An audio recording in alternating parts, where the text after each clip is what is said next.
So you played sax on some of Rick James' songs. Yeah, you got your man, Rick. There's a great story about Rick at Motown. See, Rick was a songwriter for Motown's publishing company, and Motown's publishing was called Jobette, Jobete. And Jobette Publishing, look it up. It has a lot of history with a lot of the great, Motown songs.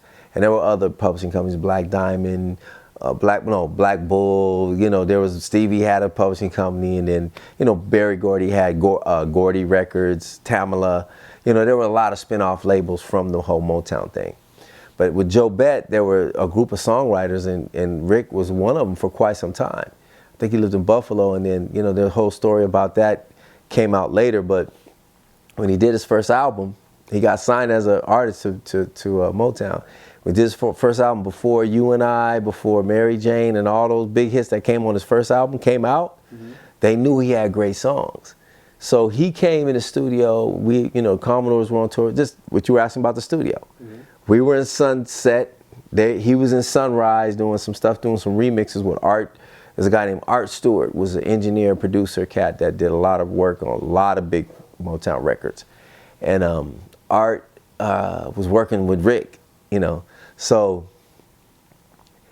Rick came, he used to come over, hey man, you guys check out my new album cover. We were all friends. He was like, oh man, it's cool. He had the whole thing with the chip. We was like, oh man, this is crazy. He was over the top. And then he said, yeah man, can you do a sax solo on my extended version of You and I said, yeah man, you run it through the Union triple scale, I'm with you. And he did. Yeah? I still get a little little trickle down residuals from it. Yeah. And he was so free about how he did the creative thing. So I did a little solo in the end. There's another dude named David Williams did the guitar solo. There was an extended guitar solo in one of the versions. And that's the same guitar player who played the Billie Jean. The same guitar player played that, was on that session. His name was David Williams. He since passed too, but there's a lot of history like that, man. So I played the sax solo on that, and later he had asked me to come on tour with him, but man, I couldn't be around all that drug stuff, man. It was too much for me, man. I went by, he said, come by the crib. So I went by there and I was looking around, man. He said, yeah, and he just, the Tina Marie album wasn't released. He showed me a picture of the album cover. He said, yeah, we can't put her picture on there, man, because, she's white and everybody gonna think she's black. So we didn't put her picture on the first album. Her picture was not on the first album cover. I was like, oh man, this is some great stuff, man. Rick was peak. He was at his peak. He said, man, I want you to come on tour with me, man, do the, I was like, I'm not the one, dude. I can't do it. I couldn't do it. Was he that wild? Man, it was wild. I went over the crib. It was, it just wasn't my scene. It just wasn't, I know I couldn't be around that. And then I was making good money I was making good enough money with the Commodores. I was young. I was like 18, 19 years old. I was making good enough money with the Commodores. I had signed, I was pretty much indirectly signed to them. So I wasn't going to just up and jump ship unless he was like, man, I'm going to pay you out the box this amount of money. Even if he would have done that, I probably wouldn't have done it. What went on when you went to the house? Oh, man, it was just, from what I can remember, just always one big party, I remember one funny thing about Rick. He went into the fridge and got the milk carton. And he said, yeah, man, I still feel like I'm at home, man. My mom might be looking at me drinking. I drank out the carton. Dude, it was just wild stuff going on. That ain't nothing, but I remember that. Drinking out the milk carton? I just remember that because we standing there talking, and then he reached in the fridge and said, I don't know how certain things stick out in your mind. But then there was people laying around on the, it was just one big freak party, man, dude. That's what he had going on there. I said, yeah, man, I can't do it. Man. So he was really living like that. He was really living that life, dude. Yeah, he was living that life. Yeah. Later I saw him, he didn't even know who he was. Yeah, seriously. What do you mean? Like, he was so high, he didn't even know who he was. You know what I mean? Like, he just knew he was Rick James and that he was a superstar, but he didn't really know. Dude, he was out of touch with the reality. He was out of touch with reality. This is the same party? No. I'm just saying, he lived that lifestyle. When I said later, I saw him. Oh, like later? Like later. After jail or before jail? Yeah, before. before jail. Yeah, when he was really, I mean, I think he was just, you know, the success got the best of him.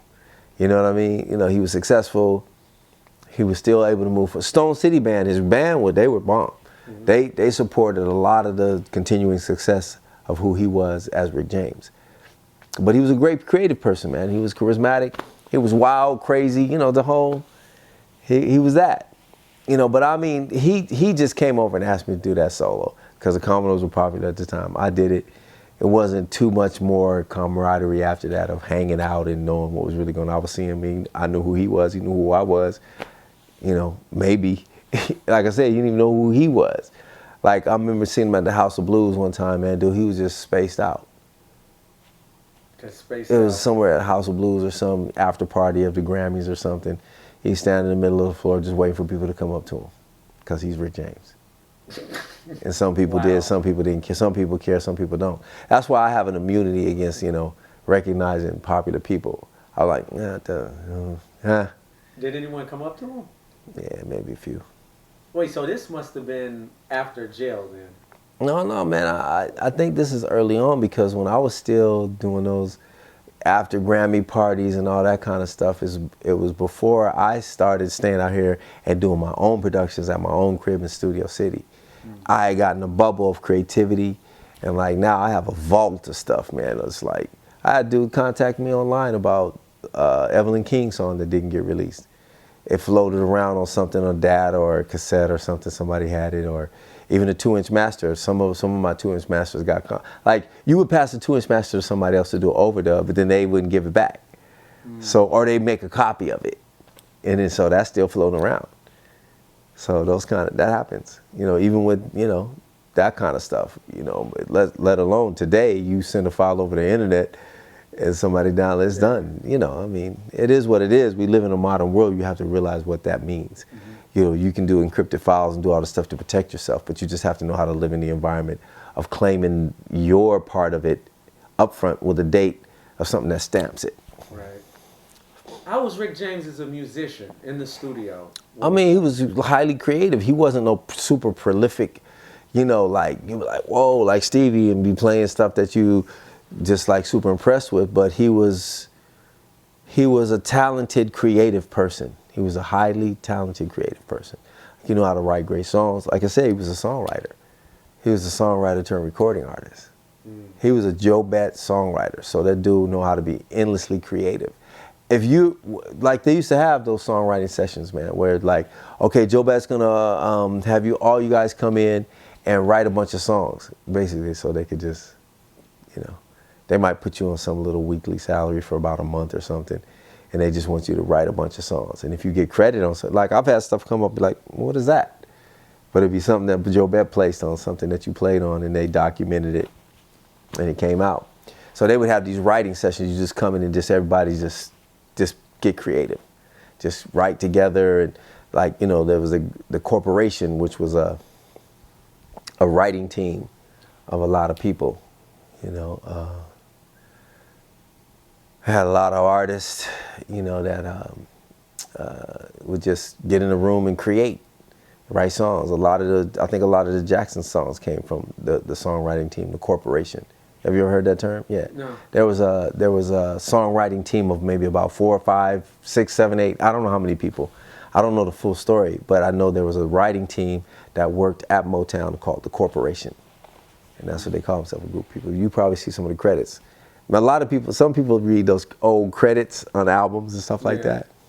Yeah, it tells a lot of stories. But now, best thing we can do is do it on a PDF file and, you know, and put it together on a PDF file and email it to each other or post it, you know, post a picture. You know, I mean, the best thing anybody can do to prove that they did something is post the credits. What else can you do? Nobody's listening to credits. They're just listening to the album. They're looking at the album cover and the stream and listening to the song on the stream. They don't know too much else about it. Yeah. Maybe a couple of the features, who they are. You know, a lot of the bigger albums, and it's kind of phased out now with iTunes because it's more about streams than it is downloads. They would have the PDF file, the full album credits. with the download. Like if you download the whole album, it would come the PDF file with all the credits and the CD, you know, like a CD booklet of the credits, which would be a PDF file of the same thing we see in like a digipack or something like that. Digipack would be like an album cardboard with the thing you fold out, all different kind of versions of that or something. Or like a jewel case with the insert or whatever. Dying Breed. And check out my sax album, Sax Experience #1, The David Cochrane Experience.